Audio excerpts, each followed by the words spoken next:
안녕하세요. 저는 30대 중반 여자입니다.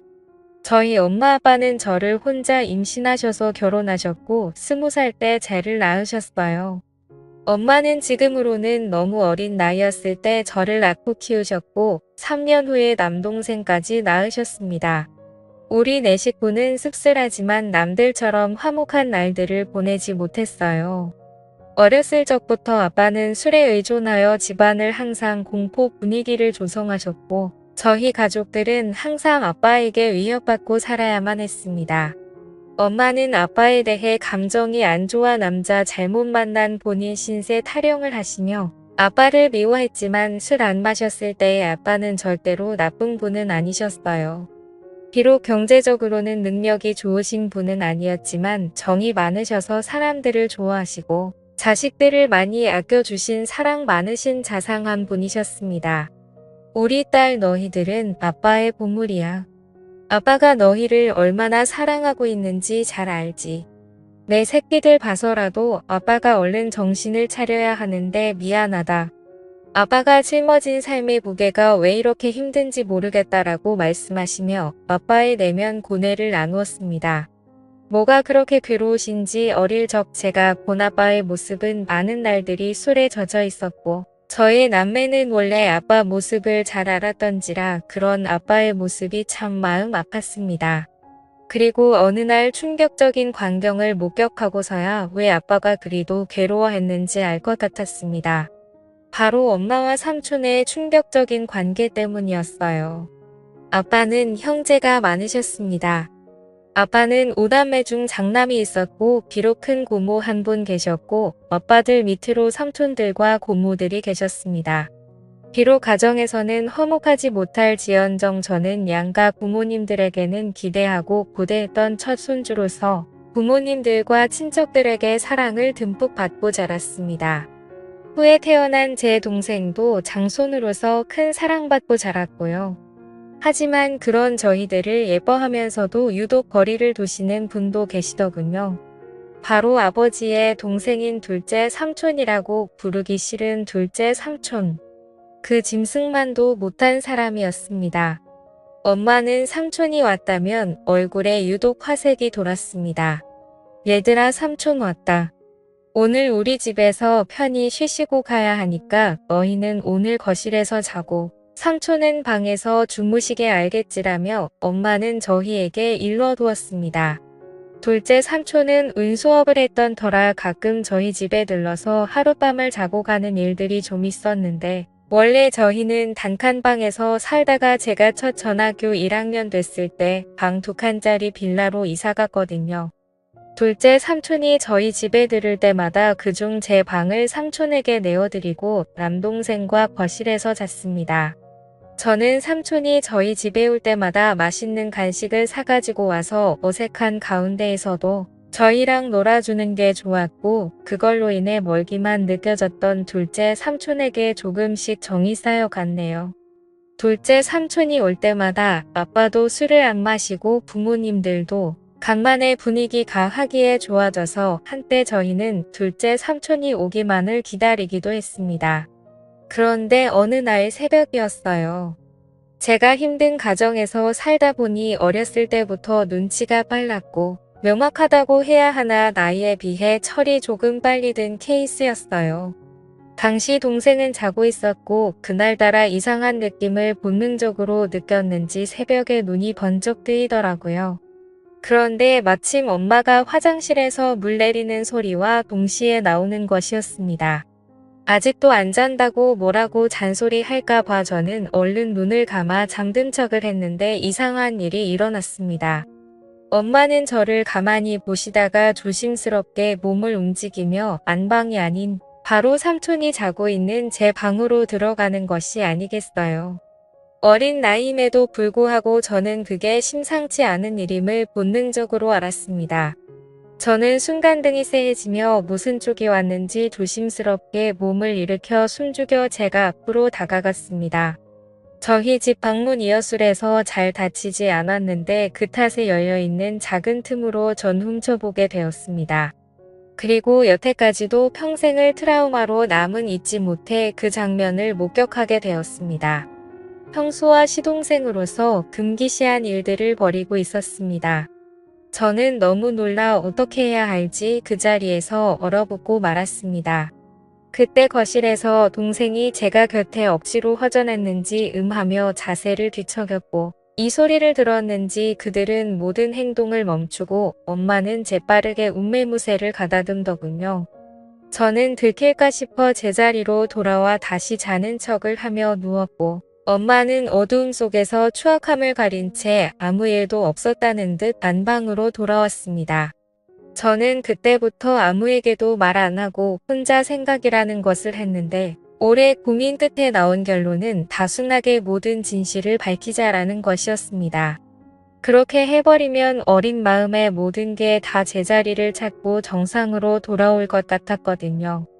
뒤틀린 이 이상한 현실에 하루도 머물고 싶지 않았던 저는 기회를 엿보다가 마침 아빠와 둘째 삼촌만 빼고 친가들이 모여 가족 식사를 하는 자리에서 제가 본 그날의 진실을 폭로하였습니다.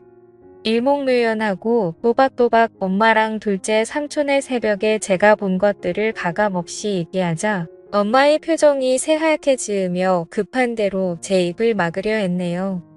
허나 이미 수상하니 느낀 큰 고모는 엄마를 젖혀두고 저를 방으로 내려와 차근차근 무슨 이야기인지 얘기해보라며 말씀하시는데 저는 말하다 말고 목이 메어와 울음을 크게 터뜨리며 말을 이어갔네요. 덕대기 집안은 발칵 뒤집혔고 둘째 삼촌은 소환돼서 친척들에게 어쩜 그런 짓을 벌일 수 있냐는 비난의 의사를 맞았습니다. 이 소식을 뒤늦게 들은 아빠는 충격을 금치 못하고 둘째 삼촌과 주먹이 욱하며 한바탕 난리를 벌였고 저의 가정은 얄궂게도 제 소망과는 다르게 파탄을 맞고 말았네요. 바로 엄마가 그 일을 계기로 제 유치원생 남동생을 데리고 둘째 삼촌과 행방을 감췄던 겁니다. 훗날 드라마나 영화에서 보는 남녀의 야반 도주를 보며 우리 엄마도 동생 데리고 둘째 삼촌과 저런 도피를 했을까 생각했네요. 가뜩이나 술을 필요로 했던 아빠는 아이 술독에 파묻혀 살게 되었고 엄마와 삼촌을 반드시 찾아내어 복수하겠다며 증오심을 닦고 다녔습니다. 아빠는 늘 술을 취한 채 정신적인 고통을 이기지 못하고 자고 있던 저를 이불에 쌓아 주수석에 태우고 어디에도 있는지 모르는 그들을 찾으러 나섰고 그럴 때마다 저는 두려움에 떨어야만 했습니다. 지금 생각해보면 아빠는 저의 폭로가 원망스러운지도 모르겠어요. 눈 감고 귀 닫고 모른 척했으면 어쨌든 불행한 가정이나 워이올 수 있었을 텐데 그걸 폭로함으로써 파국에 치닫게 돼버렸으니 다 제 잘못이라는 생각이 들었습니다. 이럴 줄 알아서는 얘기하지 말 걸 그냥 아빠를 속이고 모두를 속일 걸 진실을 알리는 것만이 꼭 올바른 게 아니라고 생각을 했네요. 다행히 두어 달이 지난 후 엄마는 집에 동생을 데리고 들어왔고 간만에 엄마를 본 저는 그간 마음 고생한 게 싹 치유되면 기쁜 안도감을 느꼈습니다. 오랜만에 동생을 봐서도 너무 행복했고 돌아온 엄마로 인해 아빠의 상태도 좀 나아진 것 같아 행복했습니다. 다만 제게 엄마가 사라졌던 후즈 남았습니다. 잠시라도 눈에 엄마가 보이질 않으면 불안해서 미칠 지경이었어요. 학교 갔다 서둘러 집에 왔는데 엄마가 없으면 빌라나 동네 인근을 다 뒤지고 다녔고 미용실에서 파마를 하고 있거나 동네 사람들과 같이는 엄마를 보고서야 안도의 숨을 내쉬고 있습니다. 그렇지만 혹시나가 역시나 얼마 아니던 다시 나갔어요. 이번엔 동생을 내버려 두고 혼자 나갔더군요. 동생이라도 곁에 있어 좋았지만 엄마가 언제 다시 올지 기다림의 끝은 알 길이 없었습니다. 아빠는 행여 엄마한테 연락이 오면 아빠한테 바로 전화하라고 했고 그 사이 저희 동네에서는 소문이 다 돌았습니다. 저희 엄마가 바람나서 집을 나간 것 같다고요. 툭하면 애 엄마가 보이질 않으니 그럴 수밖에요. 저는 저희에 대해 함부로 말하는 동네 사람들이 너무 싫었습니다. 다 알고 짐작하면서도 모른 척 확인 사살하려고 저와 마주치면 꼭 묻더군요. 너희 엄마 이번에 너희 두고 또 낳은 거 맞지 않니? 세상에 어떻게 자식들 두고 모질게 나갈 수가 있어. 내가 다 마음이 쓰이네. 불쌍한 것들. 우리 엄마 그냥 멀리 돈 벌러 갔어요. 우리 가족에 대해서 함부로 말하지 마세요. 라고 둘러대면 쏘아댔지만 속으로는 가슴에 피멍들어 찢어지게 울고 했네요.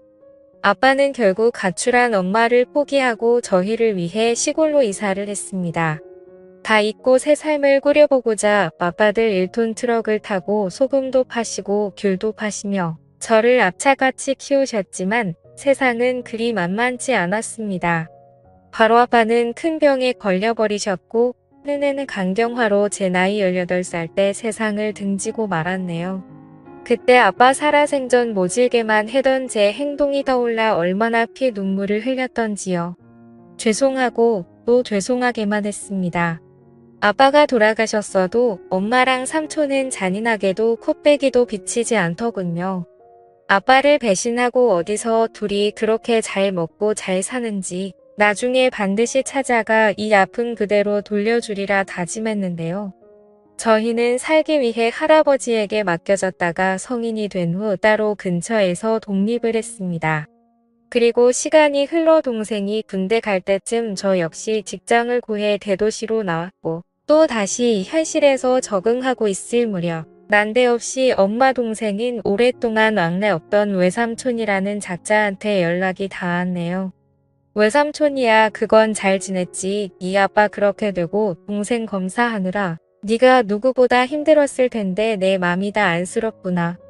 고시원 좁고 답답할 텐데 내가 보증금을 좀 대줄 테니 어디 원룸이라도 들어가 살지 않겠니? 순간 의문이 들었죠. 갑자기 외삼촌이 왜 나한테 뭔가 이상해서 좀 알아봤었는데 예상치 못하게도 그간 연락이 끊겼던 제 친엄마가 외삼촌 뒤에 있었던 게 아니겠어요. 저와 동생을 버리고 그놈이랑 살림 차리겠다고 도망가서 정 빼며 살았을 땐 언제고 이제 와서 왜 이렇게 우의적으로 나오는지 고맙기는커녕 귀가 찼습니다. 아빠와 저희를 배신하고 그 짐승 같은 둘째 삼촌놈이랑 도피해서 얼마나 때깔 좋게 잘 먹고 잘 살았는지 확인해봤더니 이게 앵걸 어느새 남자를 갈아버렸네요. 제가 이 사실을 입 밖에 내니 엄마는 주위를 살피며 은밀하게 말하게 자신 맞고 살다 보니 안 맞는 부분도 많고 사람들 눈도 있고 윤리적으로도 이건 아닌 것 같다. 뒤늦게 맘먹고 정리했다. 지난 세월 죄책감 떨치고 새 인생 살고 싶어 너하고도 연락한 거고 라고 합니다. 순간 뭐지 싶었네요. 그렇게 쉽게 헤어질 수 있었을 것을 여지껏 저희 가족 생채기 다 내놓고 일이 저질러질 대로 다 저질러 놓은 후에야 헤어졌다니요. 엄마를 가지려고. 아빠를 배신한 삼촌도 같은 생각이어서 순순히 헤어졌다는데 말도 안 돼. 그들의 파렴치한 패륜 때문에 상처 입은 사람이 몇인데 멱살 잡고 쫓아다니며 피해 보상이라도 받고 싶었습니다. 엄마는 결국 삼촌과 금기된 사랑을 끝내고 다른 남자랑 세 번째 결혼을 했답니다. 참 능력도 좋으시지. 엄마는 제 동생이랍시고 둘째 삼촌 사이에서 낳은 남자의 여자의 한 명씩을 제기 소개했습니다. 저를 동생들과 함께 인사시키며 얘들은 내 동생이고 너희들도 언니한테 인사해라. 동생 돌보는 거 보니 지금 여기 있는 동생도 잘 돌볼 것 같더라. 다 네 핏줄들이니 마지로서 잘 챙겨라. 뭐니 해도 남보다는 형제가 최고야. 남보다도 못한 형제들도 많죠. 저나 이 애들이나 다 배신이 피가 흐르는 엄마 자식들인데 나중에 서로 뜯어먹다고 뒤통수 치고 그러면 어쩌죠. 라고 대꾸하자 엄마의 표정이 점차 살벌해지기 시작했네요. 전혀 패인 상황에 내막을 모르는 새아빠는 분위기를 환기시키고자 그저 허하시더라고요. 새아빠는 평범하고 사람 좋으신 분이셨습니다. 엄마는 정말 미웠지만 가족들이 그리웠던 저는 엄마를 용서하고 잘 지내보려고 노력했습니다. 허나 엄마와 삼촌의 트라우마는 쉽게 잊혀지지 않더라고요. 엄마 역시 지난 세월을 후회하며 저와 함께 잘 살려야 하는 것 같았지만 제가 본인의 치명적인 비밀을 알고 있으니 저를 편히 대하지 못했습니다. 심지어는 저더러 미용실에서 엄마라고 하지도 말라고 하고 주변인들에게는 저와의 관계를 숨기려 하더군요. 새아버지가 절 자식으로 인정한다며 친척들에게 소개하려 할 때도 엄마는 필사적으로 해녀 책잡힐까 싶어 말렸습니다. 엄마의 숨겨진 자식으로 살아야 하는 기분도 참 더럽더이다. 더러운 놈의 둘째 삼촌 자식들은 엄마 거리며 당당하게 살고 있는데 우리 아빠 자식이었던 전 왜 숨겨줘야 하는지 감정이 분노가 스멀스멀 살아났습니다. 더욱이 참을 수 없었던 건 엄마는 수련전만 하면 꼭 아빠 욕했는데 나 네 아빠가 아직도 지긋지긋해. 나 O형인데 왜 니들은 니들 아빠처럼 A형이냐고 너나 네 동생이나 아빠 너무 속 빼닮아서 싫어. 처음부터 내 손으로 쭉 키운 네 새 동생들한테 정이 더 가더라고. 왜 같은 손가락이라도 더 아프고 덜 아프고 하잖아. 네가 차별받는 것도 다 네 아빠 탓이고 내가 삼촌과 불륜 저지른 것도 네 아빠 책임이야. 알아, 네 아빠 결혼 자체가 나한테는 인평생 지옥이었다고. 삼촌과 불륜을 저지른 건 모두 다 아빠 잘못이라고 떠넘기며 책임을 지었습니다. 참을 수가 없었습니다. 저는 결국 엄마를 용서하지 못하고 자리에서 일어나 엄마에게 마지막 인사를 했네요. 이제 도저히 못 들어주겠다. 엄마한테는 최악의 남편이었을지 모르겠지만 나한테는 우리한테는 최고 좋은 아빠였어. 이제 더 이상 엄마 못 볼 것 같아. 우리도 그만하자. 엄마와의 지긋지긋한 인연이야말로 끝내기로 맘먹고 절연을 서놓은 후 다신 엄마를 보지도 찾지도 않았습니다. 엄마도 마찬가지였고요. 엄마와 저는 지독한 악연이었습니다. 전 여전히 세상에 혼자 지내고 있네요. 남자가 두렵고 제 몸에 엄마의 더러운 피가 흐르는 것 같아 저는 결혼을 못할 것 같아요. 엄마 때문에 제 자신도 상대방도 믿지 못해요. 아무튼 영원히 그럴 겁니다.